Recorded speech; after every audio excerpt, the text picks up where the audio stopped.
ನಮಸ್ಕಾರ ಸ್ನೇಹಿತರೆ, ಅನಿತಾ ಕಿಚನ್ಗೆ ಸ್ವಾಗತ. ನಾನ್ ವೆಜ್ ಇಷ್ಟಪಡೋರಿಗೆ ಇದು ತುಂಬಾ ಒಳ್ಳೆ ರೆಸಿಪಿ, ನಾಟಿ ಕೋಳಿ ಬಿರಿಯಾನಿ. ಹೇಗೆ ಮಾಡೋದು ಅಂತ ನೋಡೋಣ ಬನ್ನಿ. ನೀವಿಲ್ಲಿ ನೋಡ್ಬೋದು, ಮುಂಚೆನೇ ನಾನು 4 ವಿಷಲ್ ಹಾಕಿಸಿ ಎತ್ತಿಟ್ಕೊಂಡಿರೋಂಥ ನಾಟಿ ಕೋಳಿ. ಇದರಿಂದ ತುಂಬ ಬೇಗ ಅಡುಗೆ ಆಗುತ್ತೆ. ಹಾಗೆ ಇವಾಗ ಒಂದು ಕುಕ್ಕರ್ನ ತೊಗೊಂಡಿದ್ದೀನಿ. ಇದಕ್ಕೆ 2 ಸ್ಪೂನಷ್ಟು ಅಡುಗೆ ಎಣ್ಣೆನ ಬಳಸಿ, ಇದ್ರ ಜೊತೆಗೇನೆ ನಾನು 1 ಸ್ಪೂನಷ್ಟು ತುಪ್ಪನ ಹಾಕೋತಾ ಇದ್ದೀನಿ. ಸೊ ಯಾವುದೇ ಅಡುಗೆ ಆಗಿರಲಿ ತುಪ್ಪನ ಬಳಸಿದ್ರೆ ರುಚಿ ಕೂಡ ಜಾಸ್ತಿ ಆಗುತ್ತೆ. ಸೊ ನೀವು ಕೂಡ ಟ್ರೈ ಮಾಡಿ ಎಲ್ಲ ಅಡುಗೆಲೂ.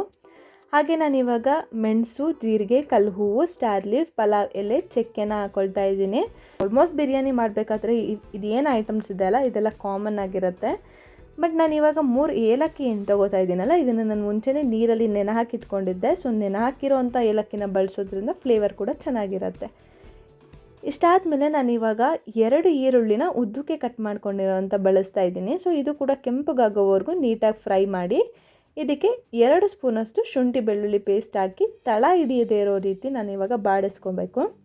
ಇದಕ್ಕೆ ಸಂಬಾರ ಹಾಗೆ ಪುದೀನ ಹಾಗೆ 6 ಹಸಿರು ಮೆಣಸಿನ್ಕಾಯಿ ಪೇಸ್ಟ್, 1 ಟೊಮ್ಯಾಟೊ ಪೇಸ್ಟನ್ನ ಬಳಸಿ ನೀಟಾಗಿ ಮಿಕ್ಸ್ ಮಾಡ್ಕೊಬಿಡೋಣ. ನೀವೇ ನೋಡ್ಬೋದು ಸೈಡಲ್ಲೆಲ್ಲ ಎಣ್ಣೆ ನೀಟಾಗಿ ಬಿಟ್ಟಿದೆ. ಸೊ ಇಲ್ಲಿವರೆಗೂ ನಾವು ಫ್ರೈ ಮಾಡ್ಕೊಳ್ಬೇಕಾಗತ್ತೆ. ಸೊ ಈ ಥರ ಫ್ರೈ ಮಾಡ್ಕೊಂಡಾದ್ಮೇಲೆ ನಾನು ಇದಕ್ಕೆ 1 ಸ್ಪೂನಷ್ಟು ಖಾರದ ಪುಡಿ, 1 ಸ್ಪೂನಷ್ಟು ಧನಿಯಾ ಪುಡಿ ಹಾಗೆ 1 ಸ್ಪೂನಷ್ಟು ಅರಿಶಿನದ ಪುಡಿನ ಹಾಕ್ಕೊಂಡು ಮತ್ತೆ ಮಸಾಲಾನ ಫ್ರೈ ಮಾಡ್ಕೊಳ್ಳೋಣ. ಸೊ ಇದು ಮಸಾಲ ರೆಡಿಯಾಗಿದೆ. ಇವಾಗ ನಾನು ಇದಕ್ಕೆ ಮುಂಚೆನೇ ಬೇಯಿಸಿಟ್ಟಿರುವಂಥ ನಾಟಿ ಕೋಳಿನ ಬಳಸ್ತಾ ಇದ್ದೀನಿ. ಸೊ ನೋಡ್ಬೋದು, ಮುಂಚೆನೇ ಬೇಯಿಸಿರೋದ್ರಿಂದ ನಾವು ರೈಸ್ ಹಾಕಿದ್ಮೇಲೆ ಜಾಸ್ತಿ ವಿಜಿಲ್ಸ್ ಹಾಕುವಂಥದ್ದು ಏನಿರಲ್ಲ.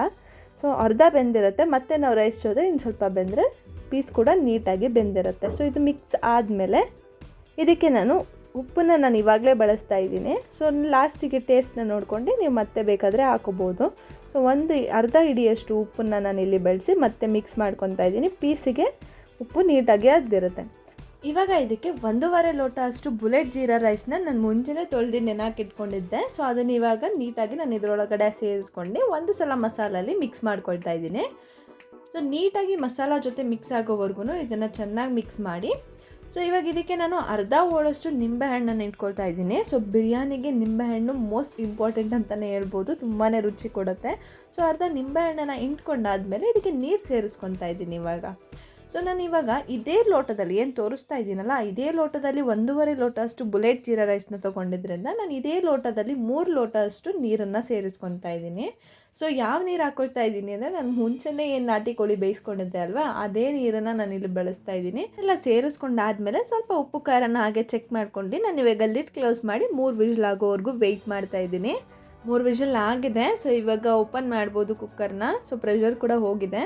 ಸೊ ಓಪನ್ ಮಾಡ್ತಾ ಇದ್ದೀನಿ. ವಾವ್, ನೀವೇ ಕಲರ್ ನೋಡಿ ಎಷ್ಟು ಚೆನ್ನಾಗಿದೆ ಅಂತ. ನ್ಯಾಚುರಲ್ ಕಲರ್ ಆಗಿದೆ ಆ್ಯಂಡ್ ಉಡುಡಿಯಾಗಿದೆ. ರೈಸ್ ಕೂಡ ಏನು ಮೆತ್ತಗಾಗಿಲ್ಲ. ಫಾರಮ್ ಹಾಗೆ ಬಾಯ್ಲರ್ ಕೋಳಿಲಿ ನೀವು ಬಿರಿಯಾನಿ ಟ್ರೈ ಮಾಡಿರ್ತೀರ, ಬಟ್ ನಾಟಿ ಕೋಳಿ ಮೇಲೆ ಇದು ಈ ಥರ 2 ಸ್ಪೂನ್ ತುಪ್ಪ ಹಾಕ್ಕೊಂಡು ಬ್ಯಾಟಿಂಗ್ ಮಾಡ್ತಾಯಿದ್ರೆ ಅದ್ರ ಮಜಾನೇ ಬೇರೆ ಇರುತ್ತೆ. ಸೊ ಟ್ರೈ ಮಾಡಿ, ಹೇಗಿತ್ತು ಅಂತ ಕಮೆಂಟ್ ಮಾಡಿ, ವಿಡಿಯೋ ಲೈಕ್ ಮಾಡಿ ಹಾಗೆ ಚಾನಲ್ನ ಸಬ್ಸ್ಕ್ರೈಬ್ ಮಾಡಿ. ಧನ್ಯವಾದಗಳು.